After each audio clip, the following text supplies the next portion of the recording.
Hello, good evening student. कैसे हैं आप सब? आई होप आप अच्छे होंगे बच्चों। स्टूडेंट्स, आज मैं आपको साइंस की क्लास स्टार्ट करने जा रहा हूं और ये भी बता दूं साथ साथ कि आपकी क्लास स्टार्ट होने में काफ़ी लेट हो गया, जिसकी वजह से आपको काफ़ी वेट करना पड़ा बच्चों। लेकिन कुछ प्रॉब्लम थी जिसकी वजह से मैं वीडियोस आपके नहीं डाल पा रहा था और मैंने कल से स्टार्ट किया वीडियोस डालना। तो आज आपकी क्लास का नंबर आज आ पाया है। क्लास 6 के स्टूडेंट जो हैं वो स्पेशली काफ़ी दिन से वेट कर रहे होंगे कि सर ने वीडियोस नहीं डाले। बेटा बहुत सारी प्रॉब्लम आ गई थी जिसकी वजह से वीडियोस नहीं पढ़ पा रहे थे। आज से आपकी क्लास कंटिन्यू हो जाएगी एकदम और आपको प्रॉपर वीडियोस मिलते रहेंगे। तो बच्चों, आज जिस चैप्टर को डिस्कस करना है हमें या जिस चैप्टर को समझना है वो है आपका चैप्टर 13 और चैप्टर का नाम है फॉरेस्ट, जो कि पेज नंबर 100 पर दिया हुआ है आपका। तो साइंस का ये चैप्टर 13 जिसका नाम फॉरेस्ट है, ये आज समझेंगे हम अच्छी तरह से।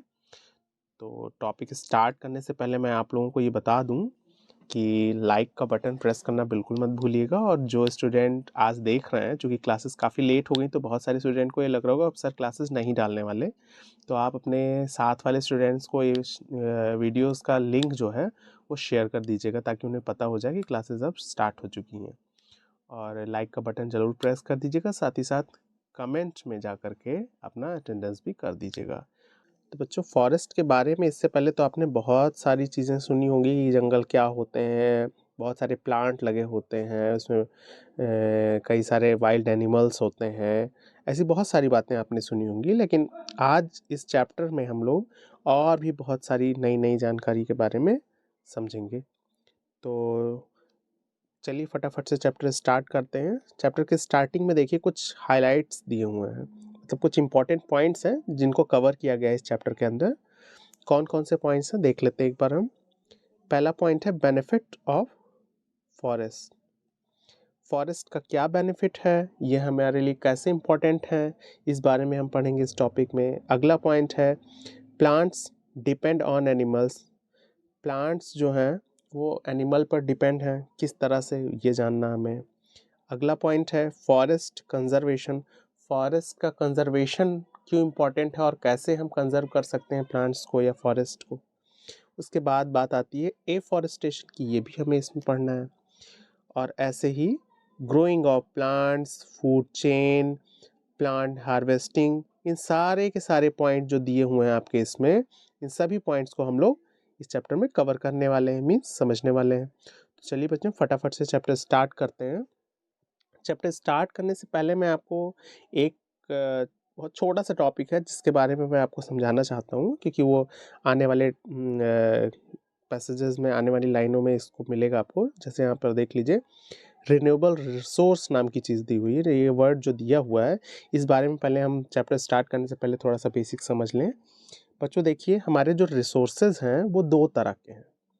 एक होते हैं रिन्यूएबल रिसोर्सेज और दूसरे होते हैं नॉन रिन्यूएबल। रिन्यूएबल तो आप में लिखा हुआ है बट नॉन रिन्यूएबल नहीं लिखा हुआ है, लेकिन हम यहाँ पर दोनों के बारे में जानेंगे। रिन्यूएबल रिसोर्सेज बच्चों वो रिसोर्सेज होते हैं जिससे हम अगेन एंड अगेन यूज़ कर सकते हैं, मतलब इसका हम बार बार यूज़ कर सकें और ये ग्रो भी करते हैं। तो ऐसे रिसोर्सेज जिनका हम बार बार यूज़ कर सकें और जो ग्रो कर सकें, उन्हें हम रिन्यूएबल रिसोर्सेज कहते हैं। और ये कभी ख़त्म भी नहीं होते, ये कभी समाप्त नहीं होने वाले रिसोर्सेज हैं, जिसमें आपका प्लांट भी आता है, एयर आता है, वाटर आती है, सनलाइट आता है। ये सारे के सारे रिसोर्सेज जो हैं वो रिन्यूएबल रिसोर्सेज हैं। और दूसरी जगह अगला जो इसका टाइप है नॉन रिन्यूएबल रिसोर्स। तो नॉन रिन्यूएबल रिसोर्स ऐसे रिसोर्सेज होते हैं जिन्हें हम बार बार यूज़ ना कर सकें या जो ग्रो ना करें, है ना बच्चों। ऐसे रिसोर्सेज जिसका हम बार बार यूज़ ना कर सकें और जो ग्रो भी ना हो और एक टाइम के बाद ये ख़त्म हो जाएंगे, ऐसे रिसोर्सेज को हम लोग नॉन रिन्यूएबल रिसोर्स कहते हैं। तो आपको क्लियर हो गया होगा रिन्यूएबल एंड नॉन रिन्यूएबल। चलिए एक बार मैं फिर से बोल दे रहा हूँ। रिन्यूएबल रिसोर्सेज वो रिसोर्सेज हैं जिसको हम बार बार यूज़ कर सकें और जो ग्रो करें और ये कभी ख़त्म ना हो। और नॉन रिन्यूएबल रिसोर्सेज वो रिसोर्सेज हैं जिसका हम बार बार यूज़ ना कर सकें और एक टाइम आने के बाद ये ख़त्म हो जाएंगे, ऐसे रिसोर्सेज नॉन रिन्यूएबल रिसोर्सेज कहलाते हैं। तो रिन्यूएबल और नॉन रिन्यूएबल आई होप आपको एकदम अच्छे से क्लियर हो गया होगा बच्चों। तो चलिए फटाफट से चैप्टर स्टार्ट करते हैं। हमारा जो पहला टॉपिक जिसे हम पढ़ने जा रहे हैं वो है बेनिफिट्स ऑफ फॉरेस्ट्स। चलिए, forests a useful gift of nature. Forest जो है बच्चों, ये नेचर का दिया हुआ, प्रकृति का दिया हुआ एक बहुत ही उपयोगी उपहार है, यूजफुल गिफ्ट है, जिसे हमें नेचर ने दिया हुआ है। Are one of the most essential renewable resources, और ये सबसे महत्वपूर्ण, बहुत ही महत्वपूर्ण रिन्यूएबल रिसोर्स है जिसकी हमें बहुत ज़्यादा ज़रूरत है। बच्चों आप तो जानते ही हो, अगर प्लांट्स ही नहीं होंगे, अगर प्लांट्स ही नहीं ग्रो करेंगे तो ह्यूमन लाइफ जो है वो तो लगभग इम्पॉसिबल सी चीज़ हो जाएगी। चाहे वो हर्बीवोर्स हो या फिर कार्निवोर्स हो या ओमनीवोर्स हो, सभी के लिए ये बातें हैं। फिर आगे लिखते हैं, दे yield firewood, timber, and many useful products like wood, pulp, gum, cork, rubber, and bamboo, etc. कह रहे हैं कि ये जो हमारे फॉरेस्ट हैं, इनसे हमें क्या मिलता है? ये हमें फायरवुड देते हैं, जलाने के लिए लकड़ियाँ यूज़ करते हैं आप। टिम्बर, लकड़ी का यूज़ आप करते ही हो बहुत सारे फर्नीचर्स वगैरह बनाने के लिए। एंड मैनी यूज़फुल प्रोडक्ट, और बहुत सारे यूज़फुल प्रोडक्ट्स भी मिलते हैं इनसे हमें हमें जैसे कि वुड, लकड़ियाँ आप पाते हो।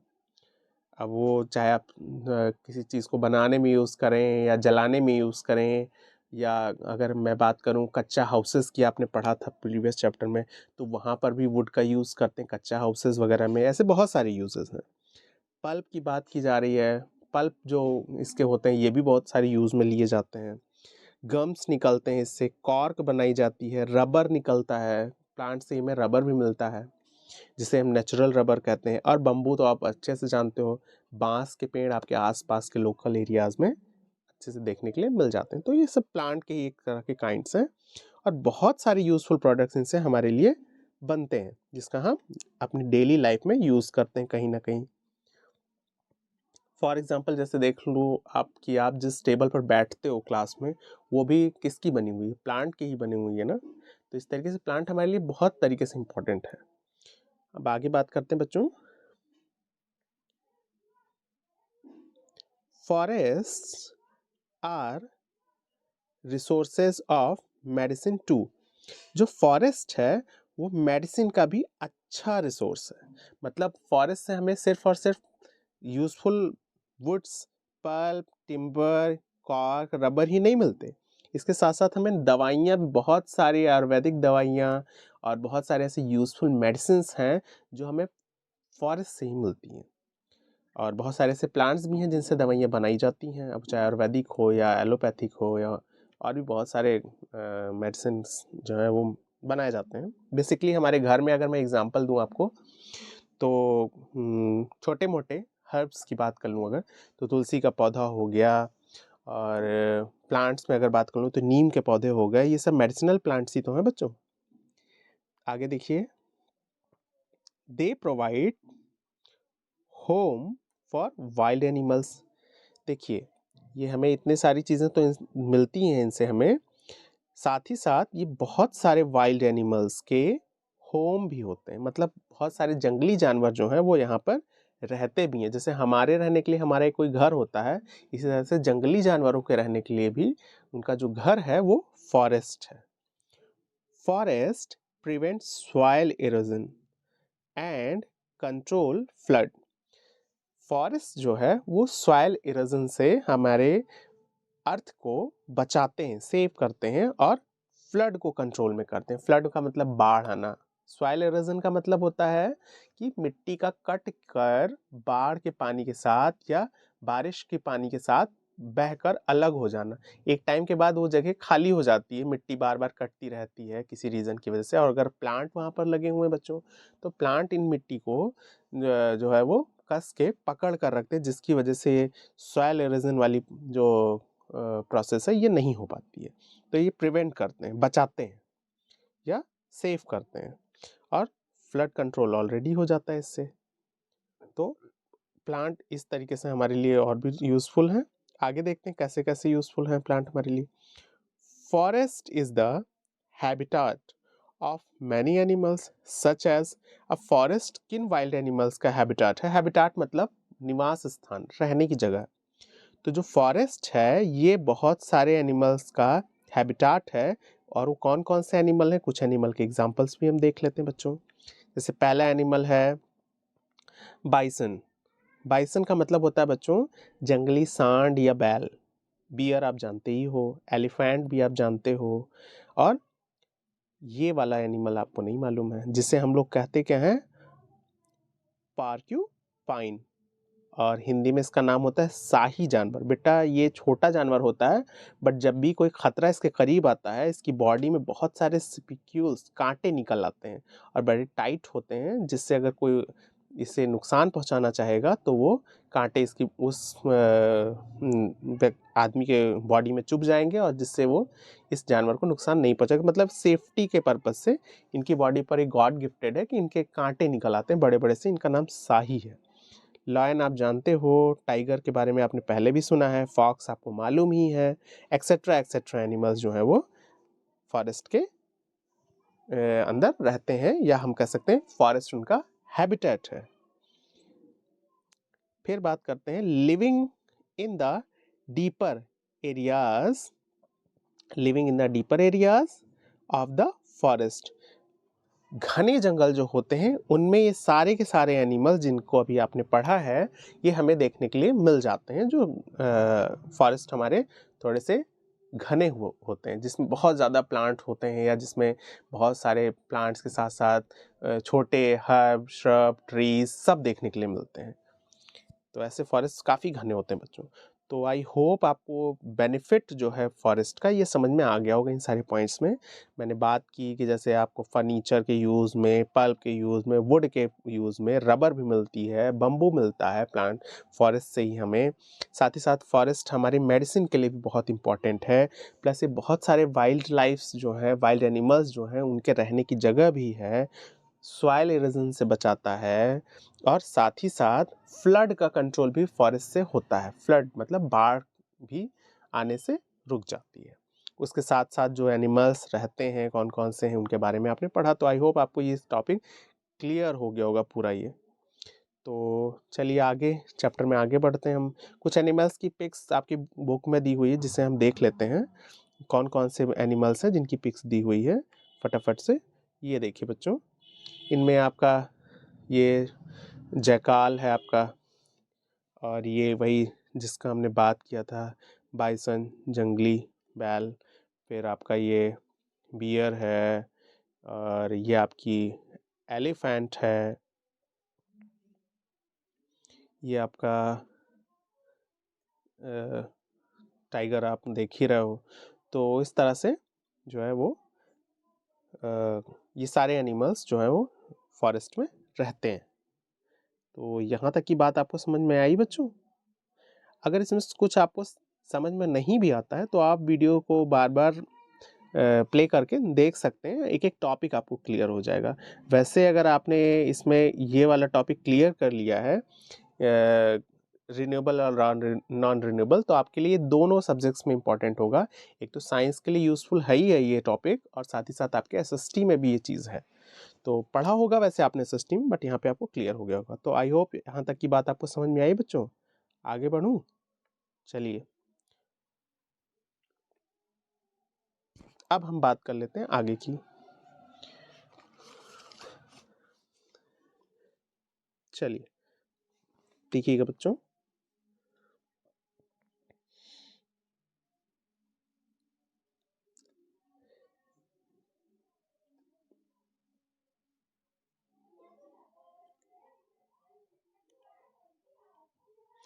इसमें दिया हुआ है monkey also live in the forest and they produce a sound when they see any person or huge animals।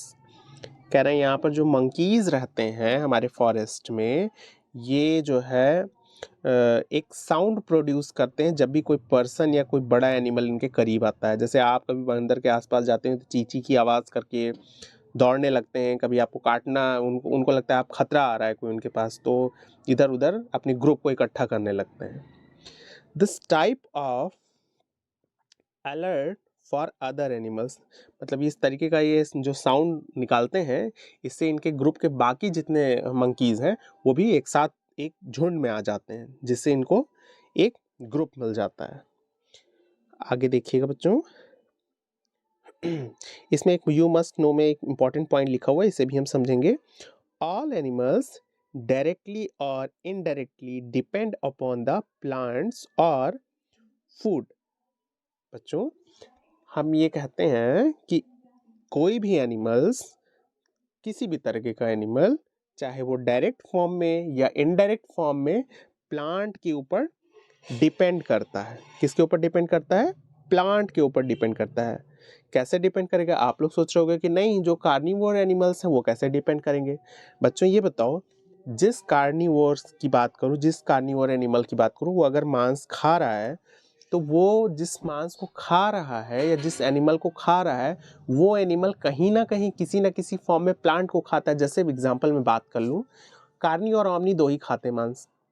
पहले तो कार्निवोर में अगर देखूं कि जैसे कोई कार्निवोर गोट खाता है या शेर किसी चीज़ का शिकार करता है, जैसे किसी भी जानवर का शिकार करता है, जैसे जंगलों में तो बहुत सारे एनिमल्स होते हैं जो प्लांट्स वगैरह की लीफ खाते हैं या ग्रासेस खाते हैं।